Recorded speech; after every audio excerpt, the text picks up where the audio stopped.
In a world where every word is weighed and measured, the most profound moments often exist in silence. Imagine a room steeped in tension, where the fate of a nation hangs precariously in the balance. In such a setting, the voice that cuts through the noise is not the loudest, it is the one that listens. Step back to the mid-19th century, a tumultuous period marked by civil war and fractious divides. The United States stood at a crossroads, fighting internally over issues that would ultimately define its character: slavery and state rights. At the heart of this national crisis stood President Abraham Lincoln, a figure not just of political might but of unparalleled emotional insight. Faced with monumental challenges, he mastered the art of silence, using it as an instrument of negotiation amid chaos. Lincoln's presidency was enveloped in a fog of hostility and division. He had to navigate through intense opposition, not only from the Confederate leaders but also from voices within his own cabinet. The backdrop was charged with despair and anxiety, as every choice could either heal or deepen the nation's wounds. In this high-stakes environment, Lincoln recognized that the strength of silence was a strategic advantage. It created room for reflection and deepened dialogue. Lincoln often employed silence during his cabinet meetings, intentionally creating space for contemplation. When tension simmered, he would lean back, allowing the silence to settle over the room.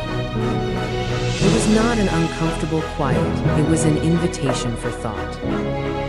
This technique encouraged his advisors to reflect more critically on their positions and reconsider their arguments before he responded. In this way, silence became both a shield and a sword for Lincoln, a mechanism to cultivate patience and understanding amid heated exchanges. The core lesson here is profound: silence can be a formidable negotiation tool. In his interactions, Lincoln demonstrated that listening is just as crucial as speaking. The loudest voice in a negotiation rarely sways the outcome. Instead, it is often the voice that invites others to share their thoughts that prevails. By actively listening, leaders can uncover essential insights, unspoken emotions that often hold the key to resolution. Lincoln's wisdom teaches us about the power of strategic listening. He sought counsel from a diverse range of voices, including those who opposed him. During the discourse surrounding his Emancipation Proclamation, he did not impose his views. He embraced dissenting opinions, knowing they would enrich his decision-making. Through this approach, he fostered trust and rapport, transforming adversarial discussions into meaningful negotiations. The second principle is the art of patience. Lincoln demonstrated that the act of waiting is not passive. Rather, it is an active engagement that reveals more about the landscape of the negotiation. This was evident in his interactions with General George McClellan, who often faltered when making decisive military decisions. By choosing silence instead of rushing to fill the void, Lincoln empowered McClellan to reflect and ultimately act, demonstrating that sometimes silence can catalyze action. Connecting the dots further, we arrive at the universal truth that true negotiation is rooted in humility. Lincoln understood that successful dialogue requires a willingness to listen deeply and confront one's own biases. In today's fast-paced world, the rapid exchange of ideas often drowns out thoughtful reflection. Yet, just as Lincoln cultivated an environment for others to speak freely, modern leaders must commit to listening as a profound act of engagement. The climax of Lincoln's story lies not in his words but rather in his actions, silent, deliberate, and deeply strategic.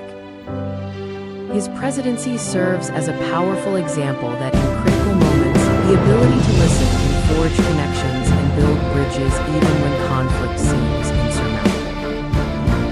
In the silence of negotiation, Lincoln managed to transform fear into hope and division into unity. As we reflect on these lessons, we find ourselves at a crossroads in our own lives. In In a world brimming with noise, how often do we take a moment to embrace silence? Negotiation, whether in politics, business, or personal relationships, becomes a far more enriching experience when we listen deeply. In the words of Lincoln, if you want to win a man to your cause, first convince him that you are his sincere friend. Ultimately, the invitation stands: to be stronger negotiators, to create more meaningful dialogues. We must harness the power of silence. The next time you find yourself facing a tense conversation or a pivotal negotiation, remember, sometimes the most strategic response is the quiet one. How can you employ silence to illuminate your path in moments of decision?